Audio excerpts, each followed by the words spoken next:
শুক্রবারের সবচেয়ে গুরুত্বপূর্ণ নফল আমল হলো নবী করিম সাল্লাল্লাহু আলাইহি সাল্লামের প্রতি দুরূদ প্রেরণ করা। প্রিয় বন্ধুগণ, দুরূদ এমনিতেই একজন মুমিনের জন্য সবচেয়ে লাভজনক আমল সমূহের মধ্যে থেকে একটি বার যদি কেউ নবীর প্রতি দুরূদ পাঠ করে, আল্লাহ সুবহানাহু ওয়া তাআলা ওই ব্যক্তির প্রতি 10 বার রহমত নাজিল করেন। 10টি রহমত আল্লাহ সুবহানাহু ওয়া তাআলা তার প্রতি নাজিল করেন। তবে বিশেষভাবে শুক্রবার এটি হলো দুরূদ পাঠ করার, দুরূদ প্রেরণ করার, দুরূদের সবচেয়ে মোক্ষম সময় এবং সিজন। নবী সাল্লাল্লাহু আলাইহি সাল্লাম সূরা আবু দাউদের এক হাদিসে জুমার দিনের ফজিলত এবং মর্যাদার কথা বলতে গিয়ে একটা পর্যায়ে এসে বলেছেন, ফাআকসিরু আলাইয়া মিনাস সালাতি ফি। সুতরাং শুক্রবার আসলে তোমরা আমার প্রতি বেশি বেশি দুরূদ প্রেরণ করবে, দুরূদ পাঠাবে, দুরূদ পাঠ করবে, আল্লাহ সুবহানাহু ওয়া তাআলার কাছে প্রার্থনা করবে, দোয়া করবে আমার জন্য। ফাইন্না সালাতাকুম মারুদাতুন আলাইয়া, কেননা তোমরা যে দুরূদ পাঠ করো এটা বৃথা যায় না, অযথা নয়, বরং এই দুরূদ ফেরেশতাগণ আমার সামনে উপস্থাপন করেন, কে পাঠ করেছে, কোত্থেকে পাঠ করেছে, আমার সামনে রিপোর্ট পেশ করা হয়। সুতরাং তোমরা শুক্রবারে বেশি বেশি, ওনার ভাষা হলো ফাআকসিরু, তোমরা অধিক পরিমাণে আমার জন্য দুরূদ, আমার প্রতি দুরূদ তোমরা প্রেরণ করো, পাঠ করো।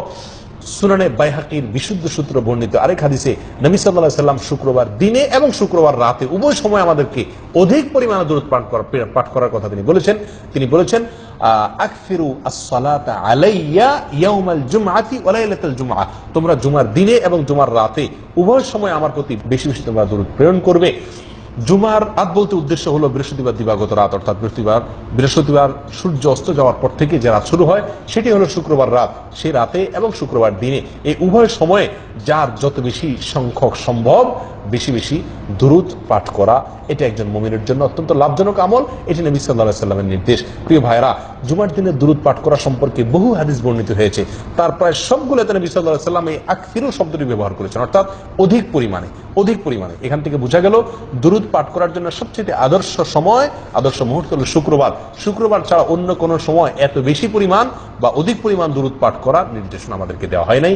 বিধায় আসল শুক্রবার আসলে বেশি বেশি দুরূদ পাঠ করতে থাকি। নির্দিষ্ট কোনো দুরূদ নয়, দুরূদ ইব্রাহিম সালাতে যেটা পড়ি এটা পড়তে পারলে ভালো, না হলে শুধু সাল্লাল্লাহু আলাইহি ওয়াসাল্লাম পড়তে পারি, আল্লাহুম্মা সাল্লি আলা মুহাম্মদ ওয়া আলি মুহাম্মদ এটুকু পড়তে পারি, বা যে কোনো দুরূদ যেটার অর্থ মোটামুটি ভালো এটা আমরা পড়তে পারি।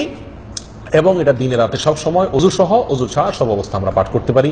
বিশেষ একটি দুরূদ আসরের পরে 80 বার পাঠ করলে বিশেষ ফজিলতের কথা আমরা অনেকে জানি বা শুনছি।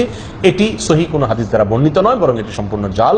নবী সাল্লাল্লাহু আলাইহি সাল্লামের এটি হাদিস নয়, বরং আসরের পরে বলে কোনো কথা নয়। শুক্রবার দিনে রাতে উঠতে বসতে, চলতে ফিরতে, অজুতে, বিনা অজুতে, সর্বাবস্থা আমরা বেশি থেকে বেশি দুরূদ পাঠের আমল করা আজকে থেকে অভ্যাসটাকে চালু করে নেই, আমরাই লাভবান হব।